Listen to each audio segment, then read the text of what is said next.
Different game, same issues for the LA Kings. That and more on this edition of Locked On LA Kings.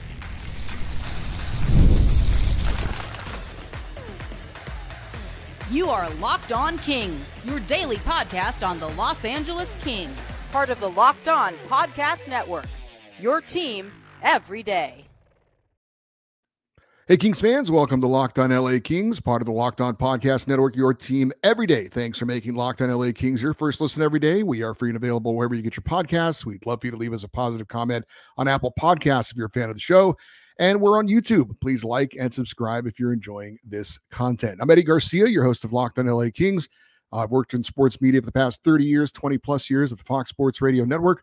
I'm also co-host of the Puck Podcast, a weekly NHL review show that's been putting out content for the past 18 years, and a passionate LA Kings fan for over 30 years. Today's episode is brought to you by Gametime. Download the Gametime app, create an account, and use the code LOCKEDONNHL for $20 off your first purchase. Well, the LA Kings played Game 4 of their season-long 7-game road trip in Toronto against the Maple Leafs. Kings checked in with a record of 1-0-2, coming off a crazy 8-7 overtime loss to the Senators, while Toronto checked in with a 2-1 record. As for the starting lineup in this game, the Kings had the same starting lineup for their first 3 games of the season, but things would change for game number 4. Now, it wouldn't change as far as the forwards go. That was the exact same group of 12 players. Andre Kopitar on the top line, centering Alex Laferriere and Adrian Kempe. Philip Deneau on the second line, centering Tanner Jeannot and Trevor Moore. Quentin Byfield on the third line, centering Kevin Fiala and Warren Foegele.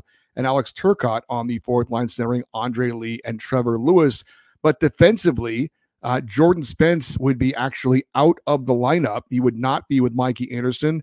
Brandt Clark would be with Mikey Anderson on that top pairing.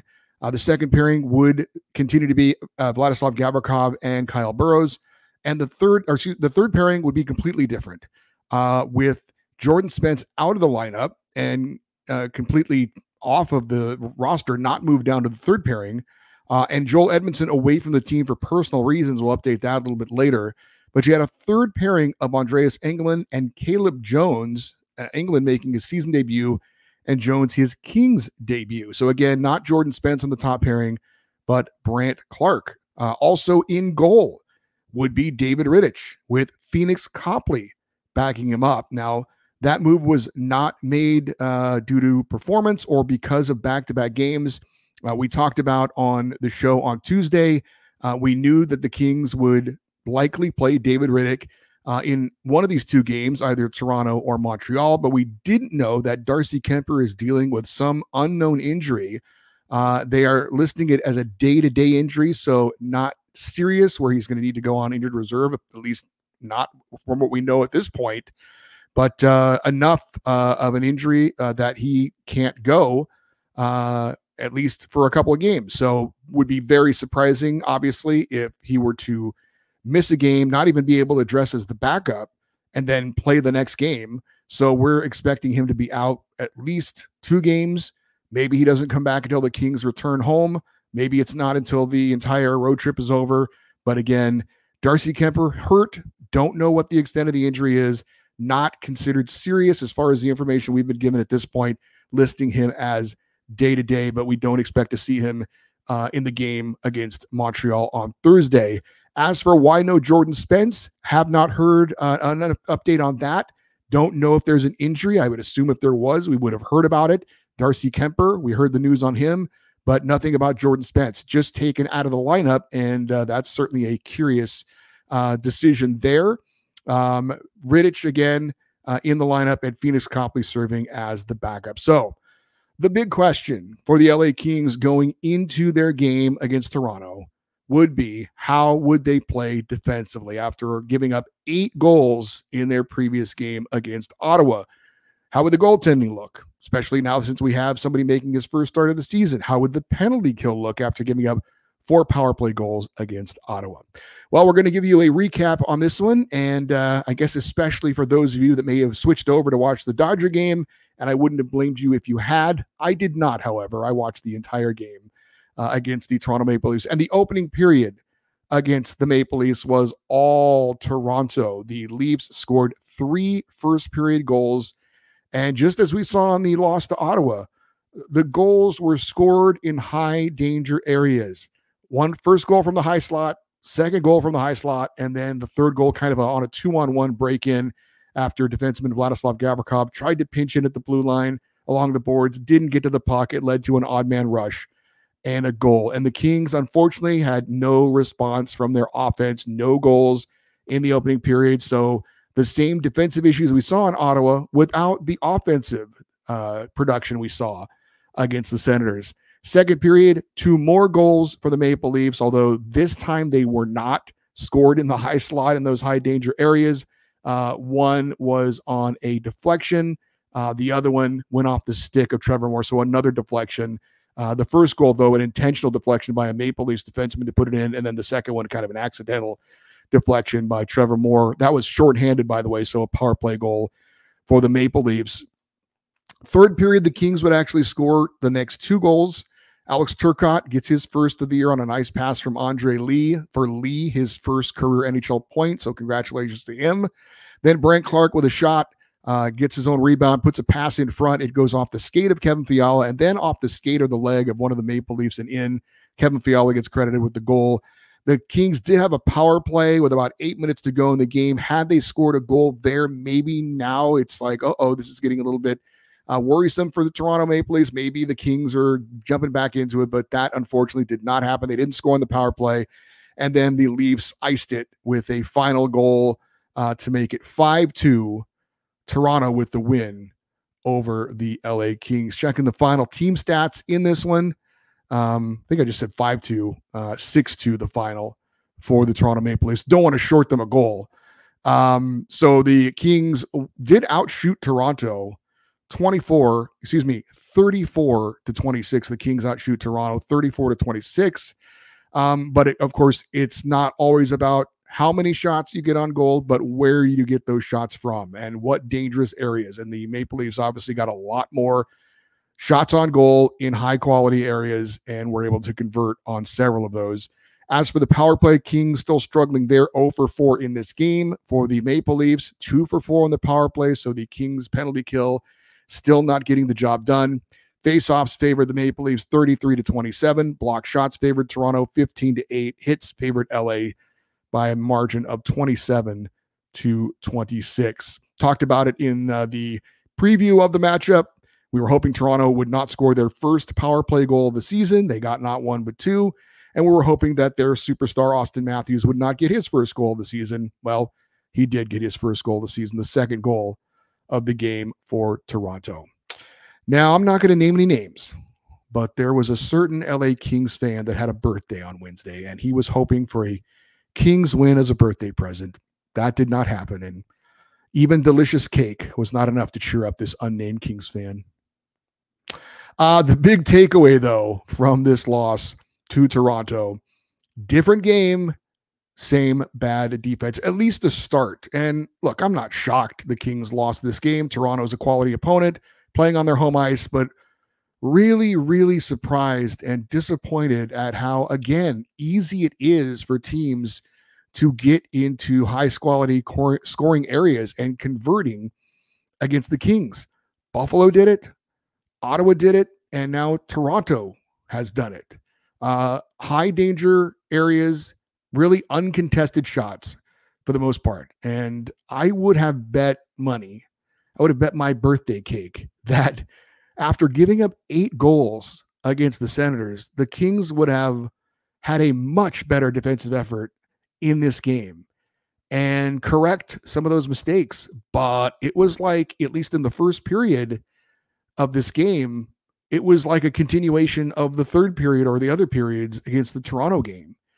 And look, I get that no Drew Doughty. We knew that was going to hurt our defense. And then in this game with no Jordan Spence and you have no Joel Edmondson, and then you put out there Andreas Englund and Caleb Jones. This was kind of a AHL type blue line. But honestly, I don't even know that, other than the Gavrikov play where he pinched and he got caught, I don't know that it was the defenseman's lack of coverage that was the issue. It's more of a team defensive issue. It's more of the forwards and the centers not doing their job as well to cover in front of the net. So And I really, you could point at the goaltending, and the goals against team-wise is dreadful at this point, but I don't even know that it's the goaltending that's the issue. I thought Jim Fox said it well on the broadcast. He said the Kings goalies have not given up any bad goals, but they also haven't made any saves. And of course, the translation is, like we saw from Darcy Kemper in the Buffalo game, and to some extent in the Boston game, he made some high quality saves to cover up some mistakes. Now we know that with the goaltending we've had lately in LA, we're just looking for our guys to kind of make the saves and have for the Kings to play solid team defense. And typically that's fared well for the Kings, but not so far this season. And again, I don't think it's necessarily, you look at the blue line and say, well, that's not very good. You look at the goaltending and say, well, that's average. But to me, again, this is a team defensive issue. This is a lack of coverage from the Kings as a team, not just pointing the finger at the goalies or the defensemen.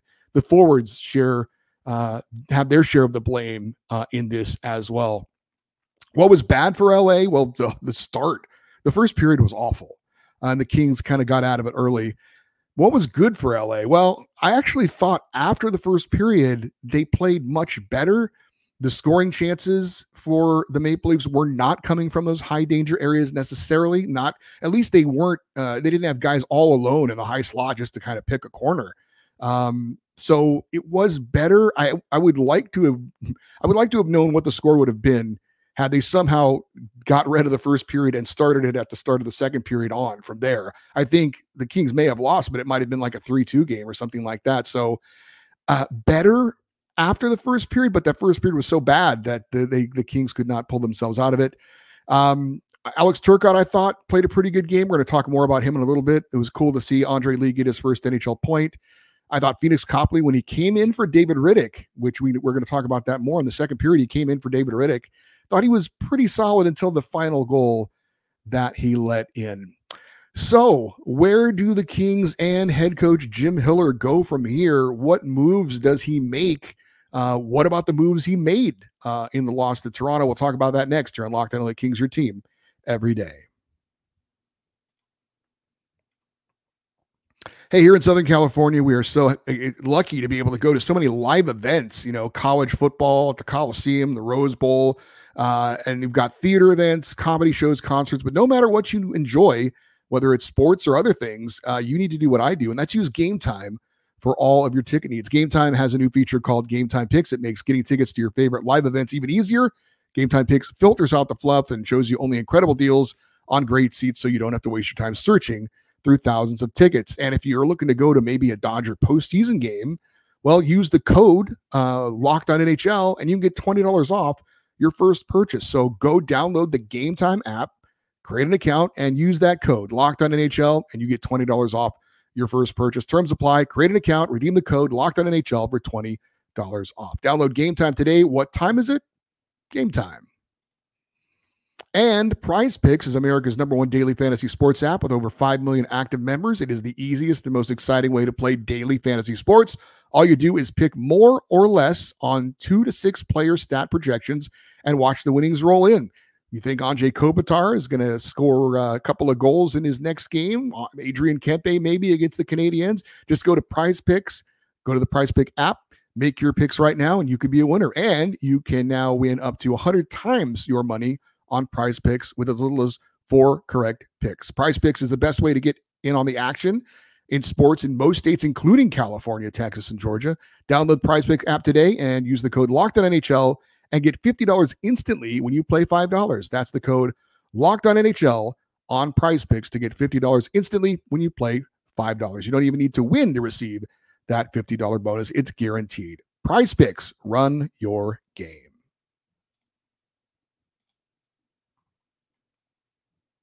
So the Kings fall to 1-1-2 on the season as they get ready to get right back on the horse and take on the Montreal Canadiens on Thursday. So what now for head coach Jim Hiller? Obviously, this is his first time being a full-time NHL head coach, taking over from the start of the season, implementing his systems, his strategies. And he was asked about the issues with the Kings' coverage and their defense after the Ottawa loss. And he asked if this was the team learning a new system, and that's why they've had their issues. And he said it wasn't the system, it's the execution. Okay, but doesn't it make sense that the team isn't executing because they are thinking rather than reacting?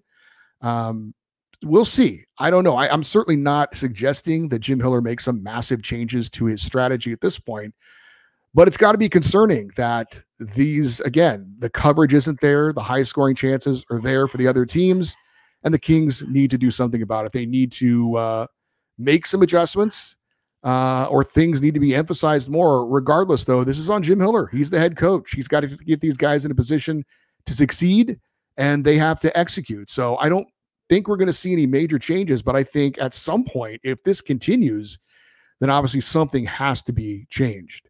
As far as the Kings going forward, there were some issues in the game and before the game. But in the game, if you didn't see it, Quentin Byfield was moved off the center position and to the wing. And we talked about this in our LA Kings Roundtable show with Austin Stanovich and Carl Blikian. And I agreed with them. They said, we hope that at the first sign of trouble, Jim Hiller doesn't move Quentin Byfield out of the center position. And I think those guys were talking more about maybe Alex Laferriere not being able to handle playing on the top line. The top line's not producing, and so Hiller would go to Byfield and move him back at the wing on the top line to kind of get that line going again. But that's not what happened in this game. The top line was fine. Kopitar, Kempe, and Laferriere were fine.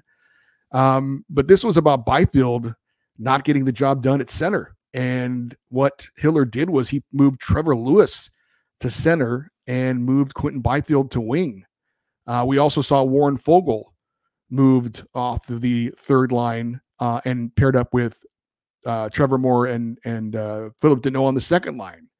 Tanner Jeannot was dropped down to the fourth line with Andre Lee and Alex Turcotte. So was this just, hey, we've started off, we're down 3. This isn't the game that we thought we would have. We need to do something, mix it up, change up the lines, and get it going for just this game? Or are we going to see this going forward? That obviously is a question that needs to be answered. I hope this was just a temporary move. Yes, Quentin Byfield has had some of his issues defensively. He was a -3 in the game against Ottawa. He was a -1 in the game against Toronto. But I think overall, they need to ride with Byfield at center a little bit longer.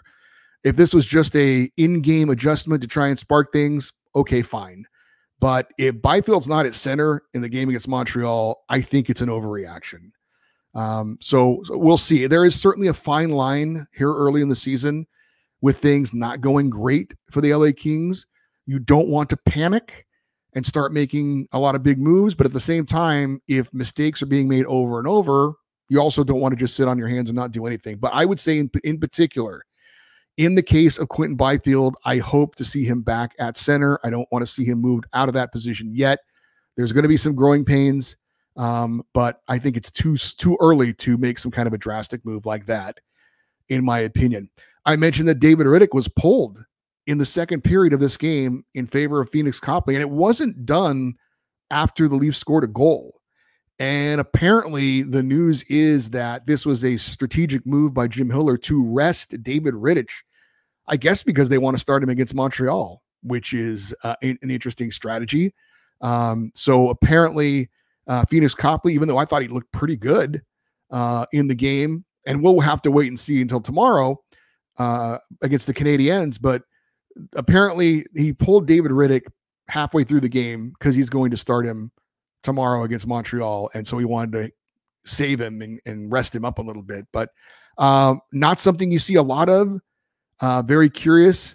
But that was the decision he made. And we'll see what happens. But it looks like David Riddick is going to go in the game against Montreal as well, with Phoenix Copley serving as the backup. So Brandt Clarke got promoted to the top line, the top pairing with Mikey Anderson. And so going into this game, very curious to see how he would handle that. But honestly, after that first period, the defensive pairings were so jumbled up for the rest of the game that there really wasn't an opportunity to evaluate how Brandt Clarke did on that top line. Now, he did have a nice play on a goal late in the game. He was a +1. He was the only Kings defenseman that ended up being a plus in the game. He got the assist on the Kevin Fiala goal. So not able to see if that pairing, what kind of chemistry they had, and really, again, evaluate how Brent Clark would do playing on the top pairing. We'll see if that is going to be the case against Montreal. Will it be Brent Clark and Mike Anderson on the top pairing? We'll have to wait and see, but really didn't get a good chance to evaluate Clark as far as being a top pairing guy and how that went. Talked about Alex Turcotte, and there was talk about him being benched in the Ottawa game for like the final 30 minutes of the game. I saw a friend of the show, Carl Balikian, put out a little video saying that Turcotte, I guess he had a turnover about 10 minutes to go in the second period, and I guess he didn't play the rest of the game. I actually didn't pick up on that, and I'll take Carl's word for it, but that seems very odd. In a wacky game like that, where there were a lot of Kings players who did a lot of poor things, for an Alex Turcotte turnover that wasn't in his own zone, it went to the neutral zone, and then Ottawa got it and went in and scored. It was not, as far as if you're going to rank like some of the worst plays by the Kings in that game against Ottawa, that's not even in the top 10, I don't think. So if Jim Miller did in fact bench Alex Turcotte for that, again, that's a very curious decision. I don't, if that was the case, I do not agree with that decision, because like I said, that's like, giving somebody a speeding ticket while a bank robbery is going on or something. So I thought Turcotte played a pretty good game against the Leafs, had obviously a goal. So again, I know people have talked about getting him more ice time, maybe moving up in the lineup. We'll see if that happens or not. But right now, I think Alex Turcotte's still doing a pretty good job and has been a bit of a bright spot so far. And also, we had the new third pairing in this game of Andreas Englund and Caleb Jones. You would think, oh my God, that's going to be a disaster out there. They were fine. Now, both of them were a -1, but they really didn't factor much into the game. I mean, they got a lot of ice time, but they didn't play together all that much. Like I said, after the first period, everybody was playing with everybody at that point on the defense. So as far as like hanging any kind of responsibility on those two guys coming into the lineup, I would say they were fine. They were fine. All right, the Kings have no choice but to push forward and take the ice again on Thursday. We'll talk about that next here on Locked On LA Kings, your team every day. Hey, NFL fans, you can start the season with a big return on FanDuel, America's #1 sportsbook. So when you get a hunch in the middle of a game, you can check out the latest stats, view live play-by-play, and so much more on the same page where you place your bets. And of course, FanDuel is there for you to bet on Major League Baseball's postseason. The Dodgers are a +180 to win it all. How about the NFL? The Rams are 7-point favorites at home against the Raiders. Over-under is 43.5. And the Chargers are 2.5-point favorites at Arizona on Monday night. The over-under 43.5. in that game. Join FanDuel, browse the latest betting odds of your favorite sports and teams on the Sportsbook app, and get in on the action. You can get started with $200 in bonus bets guaranteed when you place your first $5 bet. That's FanDuel.com. One potential injury note from the game against Toronto, Quentin Byfield apparently suffered some sort of a finger injury. He was seen on the ice shaking his glove. Usually that happens when you get slashed on the hand or on the finger. He left the ice. Don't know what his status is going forward. I would like to tell you it's probably a minor injury, maybe just a stinger on his finger. But the way things are going right now with the Kings, I'm going to choose to be concerned until told otherwise. So hopefully Quentin Byfield will be ready to go. Hopefully it's just a minor injury, and we will see Q out on the ice and playing center against the Montreal Canadiens. So again, the Kings are right back at it in Montreal coming up on Thursday, game 5 of that 7-game road trip. And am I being too much of an alarmist to feel like it's a big game already? I want to see if this Kings team is capable of making adjustments. I want to see, frankly, a little bit more attitude from the Kings, a better start for sure. There was talked about this being a Kings team to make other teams uncomfortable, being physical, being blue collar. They also need to be much, much better, obviously, in defensive coverage. We've talking about it again for a second straight game. So hopefully we see at least that against the Canadiens. If they can do that, I think they get a fighting chance in pretty much every game they play in. But giving up these high quality scoring chances and not making it difficult on their opponents is just not a recipe for success. So anytime the Kings and Canadiens play, if you're of a certain age like me, you probably think back to the 1993 Stanley Cup final. I still dislike the Montreal Canadiens because of that. It was really the first year I was a big Kings fan where I watched every game from the start of the season. I was completely enthralled with playoff hockey and seeing this magical run for the Kings. And then it ended unceremoniously in the Stanley Cup final with a Marty McSorley measured stick. So I still, all these years later, hold it against the Montreal Canadiens. I do not like the Montreal Canadiens, even though that was quite a long time ago. And they were the last team, Montreal Canadiens against the LA Kings. That's the last time a Canadian team has won the Stanley Cup. As far as Montreal these days, they've missed the playoffs 3 straight years. They're in a rebuild. They did have a Cinderella run to the Stanley Cup final during the COVID season back in 2020-21.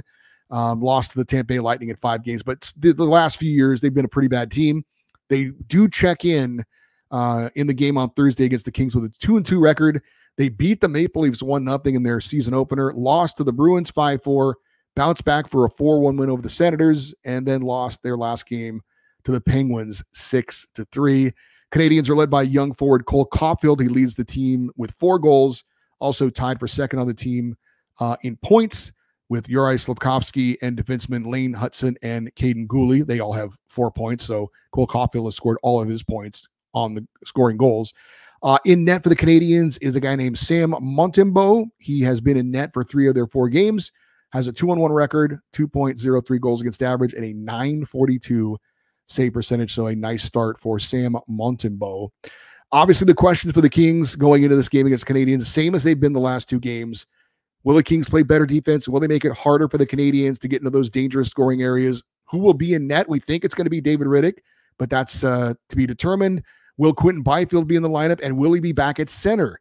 Will Jordan Spence be in the lineup as well? Again, if he's healthy, and I have not heard that there's anything as far as his health goes, but I still don't know why Jordan Spence was pulled out of the lineup against the Maple Leafs. Again, unless there's an injury or an illness issue that we don't know about, that's a very weird decision. So if he's healthy, I will be very surprised if we do not see Jordan Spence back in the lineup against the Montreal Canadiens. Face off between the Kings and Canadiens, 4 p.m. LA time on Thursday. I believe the game is being broadcast on Bally Sports West. You can definitely listen to the game on ESPN 710. I saw it's also going to be on ESPN Plus, but I think that will not preclude the game from being broadcast locally. So I think it'll be on ESPN Plus and Bally Sports West.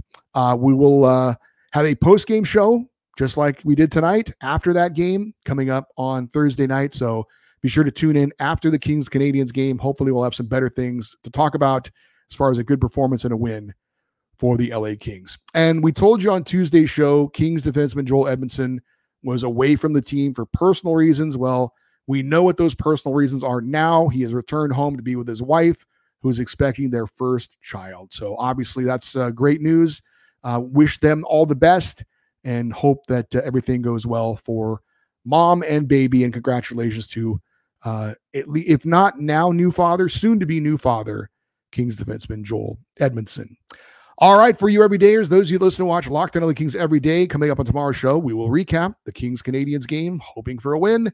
Friday, we'll have our usual Kings fan feedback show. I'm sure there'll be lots of people wanting to chime in on what's going on with the Kings so far. The email address to send an email for the feedback show, lockedoneddie@gmail.com.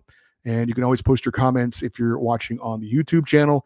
Love for you to stay connected with the show on social media, X, Twitter, and Instagram. We're at Locked On LA Kings. I'm Eddie Garcia. Thank you for listening and watching this episode of Locked On LA Kings, part of the Locked On Podcast Network, your team every day. Have a great rest of your day. We will talk to you on Thursday. And as always, go Kings go.